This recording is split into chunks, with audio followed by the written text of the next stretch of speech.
जिनके जिनके मतलब वो और मेरे बीच ना तो मेरा माँ बाप है, ना मेरा सास ससुर है, ना मेरा बेटा बेटी है, ना कोई भी है, क्योंकि उनका और मेरा बीच में कोई नहीं हो सकता जिनका साथ हर बात हम लोग शेयर कर सकते हैं। सवेरे से जितना भी कुछ होता है मैं उनका साथ शेयर करती हूँ, क्योंकि जितना भी कोई भी आए वो प्यार हमें कोई नहीं दे सकता है। और मेरा इस जन्म में मैं बहुत भाग्यशाली हूँ कि मैं ऐसे एक परिवार में आके पहुंची हूँ जहाँ पर ठाकुर जी के अलावा कुछ नहीं है। पहले तो मैं मायके में ससुराल में आके बहुत अटपटा लगता था, क्योंकि मेरा मायके में पूजा ये सब बहुत होता है। आज ये पूजा कर वो पूजा कर, बहुत लोग खा रहे हैं। ये यहाँ आके देखे घर में कोई पूजा नहीं, खाली ठाकुर जी को लेके अटपटा लगता था। फिर इष्टविधि वो भी मैं नहीं करती थी, वो एक जगह पैसा उठा के रख दी। शाम को प्रार्थना करना वो भी लगता था बहुत, सबसे दिन भर का सबसे खराब समय वही प्रार्थना। धीरे धीरे वो कैसे वो हमको कैसे पकड़ी है मैं नहीं जानती, खड़ा करने के लिए मैं उनको कितना पकड़ पाई मैं नहीं जानती, लेकिन वो हमको जो पकड़े हैं हर क्षण में, हर पल में वो हमको हेल्प करते हैं। हो सकता है हम लोग समझ नहीं पाते हैं, तो हमको बहुत हम लोग भाग्यशाली है कि इस युग अवतार परम पुरुषोत्तम परम प्रेममय श्री ठाकुर अनुकूल चंद्र जी को हम लोग पाए हैं। तो हम लोग का मेन कार्य क्या है? करे हम सुंदर बनने, या मेरा बच्चा सुंदर अगर करे तो मैं जरूर आगे बढ़ सकती हूँ। मैं बीमार हूँ, मैं अगर कोशिश करती हूँ कि मुझे फिर से खड़ा होना है, फिर से चलना है, फिर से आगे बढ़ना है, तो मैं जरूर हो सकती हूँ। लेकिन अगर मेरा मन में इच्छा ही नहीं है, मैं बीमार हूँ, उठ नहीं पाऊंगी ना, उठ नहीं पाऊंगी, तो मैं कभी नहीं उठ सकती। तो अपना ऊपर विश्वास रखना, विश्वास सबसे महत्वपूर्ण चीज है। अगर विश्वास नहीं है तो कुछ नहीं है, जीवन ही वृथा है। तो ठाकुर जी को पकड़िए, जिनका भी हम लोग का घर, जितनी भी सत्संगी परिवार है, जहाँ वहाँ पर मानो 3 महीना का प्रेग्नेंट होती है, तुरंत उस बच्चे का नाम से हम लोग इष्टविधि करते हैं कि वो बच्चा स्वस्थ पैदा हो, चाहे कुछ भी हो, वो बच्चा जब भूमिष्ठ होगा वो स्वस्थ होगा, क्योंकि वो हम लोग निश्चिंत है, क्योंकि उनका ऊपर छोड़ दिए। फिर उस बच्चा जब घर में आता है, फिर हर माहौल घर में पापा मम्मी दादा दादी नाना नानी सबसे आपका मुंह से जब देखता है ठाकुर जी का बात, ठाकुर जी के बारे में बोलना, ठाकुर जी का ये, वो बच्चा भी ऑटोमेटिक वो अपने आप उसको खींच के उसी तरफ चला जाता है। मैं अपना ग्रैंडसन का ही बात बोल रही हूँ।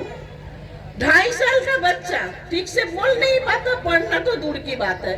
हर फ्राइडे को मेरा घर में सत्संग होता था, तो उसमें क्या है वो देखते थे, वो लेके सत्यानुशासन लेके हम पढ़ेंगे, किताब उल्टा पढ़ा है।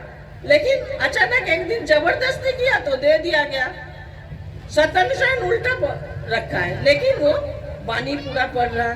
मतलब वो घर का माहौल वैसा करना है, घर का माहौल सही होगा तो वो बच्चा, जब वो एक 2.5 साल का बच्चा अगर वो ठाकुर जी को फॉलो करके चल रहा, उसका सामने हम लोग कोई इम्पोर्टेंट नहीं है, क्योंकि वो सो के उठता है, उठ के सबसे पहले वो किसका पास जाता है? ठाकुर जी को प्रणाम करने जाता है।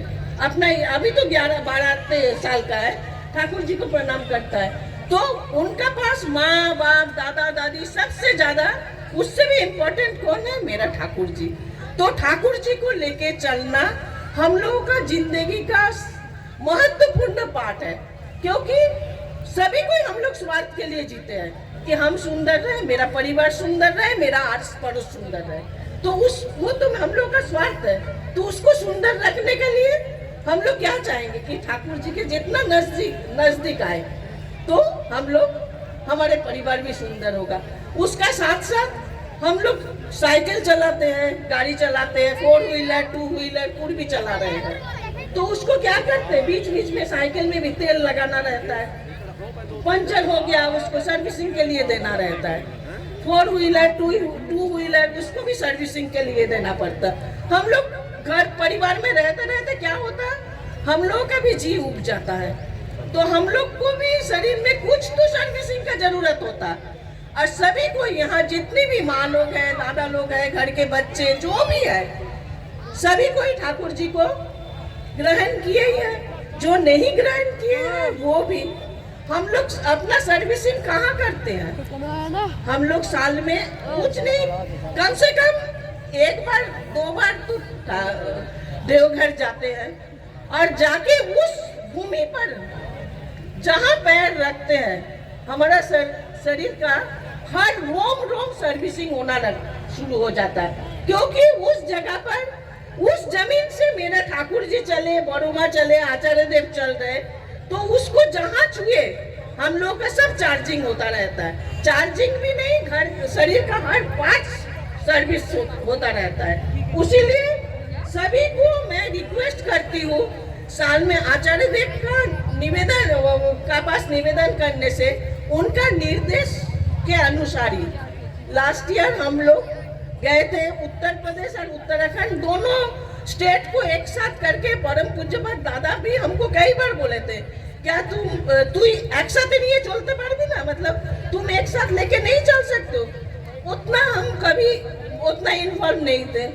बाद में ये उस समय बाबा इधर बोले बौदी आप दोनों स्टेट को एक साथ लेके चलिए, तो मुझे जो भी हुआ एक साथ करते करते, और वो भी हम लोगों का एक मतलब महत्वपूर्ण समय आ गया जिसमें थोड़ा हम लोग चालू पुर्जा हो गए हैं, वो है कोरोना काल। तो उससे हम लोग पूरा दोनों स्टेट एक साथ मिले। लास्ट ईयर 2 अप्रैल को हम लोग देवघर गए, और देवघर करीब वो रिकॉर्ड है, बहुत जगह से सब जा रही है, लेकिन उत्तर प्रदेश उत्तराखंड